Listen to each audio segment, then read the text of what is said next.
Wij Nederlanders zijn gek op kamperen. En bij De Waard merken wij dat de liefde voor het kamperen in te delen valt in 4 gradaties. Je hebt de gelegenheidskampeerder, dan heb je nog de fanatieke kampeerder. Vervolgens heb je de echte die-hard outdoor survival kampeerder. En daarboven heb je tot slot de Waard kampeerder. Ja? Ik weet niet hoeveel jaren het geleden is dat deze tent überhaupt uit de zak is geweest. Dit is de tweede De Waard tent die ik ooit heb gekocht. Dit is een zilverplevier. Leek me wel eens leuk. Na 10 jaar in de zak te hebben gezeten om weer te gebruiken. Ja, maar zo'n tent opzetten, is dat niet wat onhandig in je eentje? Dat doe ik eigenlijk altijd in mijn eentje. Dan doet de rest doet gewoon zijn eigen ding. Kinderen naar het zwembad. Mijn vrouw is er meer met andere spullen bezig. Het is toch leuk ook een tent opzetten. Ja. Ah, kijk, die Rolf is wel een handige jongen. Maar kamperen in de winter? Juist omdat het zo raar is. Meestal heel gezellig is en je staat aan het kampvuur. Nooit koud. Het is gewoon een heerlijk uitje. En het brengt ook wel weer dichter bij de zomer. Anders duurt het zo lang. Ja, dat is waar. We zijn op Staatsbosbeheer de Veenkuil in Band. Het is een heel divers groep mensen. Wat de enige overeenkomst is dat we toevallig hetzelfde merk tent hebben gekocht. Maar er ontstaan eigenlijk altijd gewoon hele leuke gesprekken. En er zijn ook al heel veel vriendschappen ontstaan buiten dat gekke website, de Waardforum om. Het is gewoon ja, iets magisch wat ontstaat.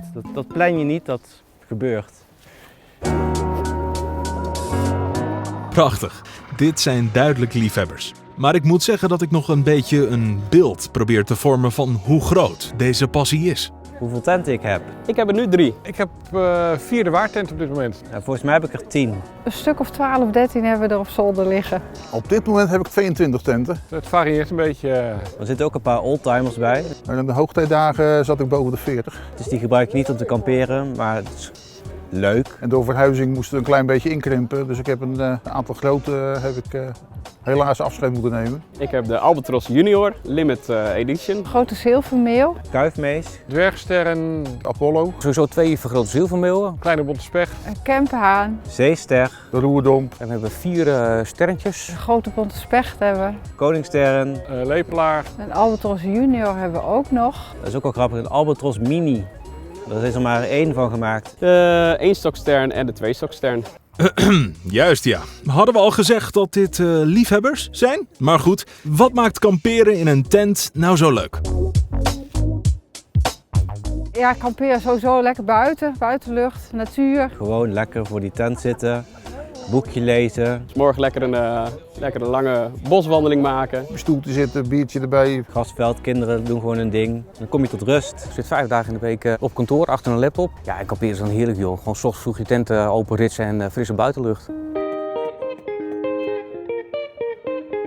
Goed, even terug naar het begin. Rolf, hoe is dit nou ontstaan? 2003 en dan had ik een De Waard tent gekocht. Dus dan ga ik naar het De Waardforum. En dat was er niet. Dus dat heb ik zelf gemaakt. Het was natuurlijk uiteindelijk eerst allemaal gewoon online. En dat we ook nog offline zouden gaan samenkomen, dat was nooit het eerste doel. Ja, en dat dit eruit is gekomen, dat had je nooit kunnen bedenken. Passie voor De Waard zit eigenlijk in het product. Gewoon de degelijkheid, het stevig. De tent heeft gewoon een bepaalde uitstraling. Het is oerdegelijk spul. Lekker slapen in katoen. Ik vind dat wel heerlijk. Lekker die frisheid. Je weet dat het gewoon staat en als het gaat waaien, als het gaat stormen, dan draai je een keer om als je ligt te slapen van het komt allemaal wel goed. En als je dan een beetje een goede waterdichte tent hebt, dan is het kamperen ook iets aangenamer. Hè? En als het eenmaal staat, dan staat het ook als een huis. Dus ja, het is gewoon de sport om zo strak mogelijk op te zetten. Ja, het mag duidelijk zijn. Dit zijn echte De Waard kampeerders. We zijn gewoon echt met een groep van 40 man, dus het is echt fantastisch om iedereen weer te zien. Want heel veel mensen heb ik ook een paar jaar niet gezien. En iedereen is er gewoon weer, dus het zit bij iedereen blijkbaar heel erg diep. Want iedereen staat er weer enthousiast klaar om een gezellig weekend te beleven, zelfs in de winter. Ja, dat is toch fantastisch.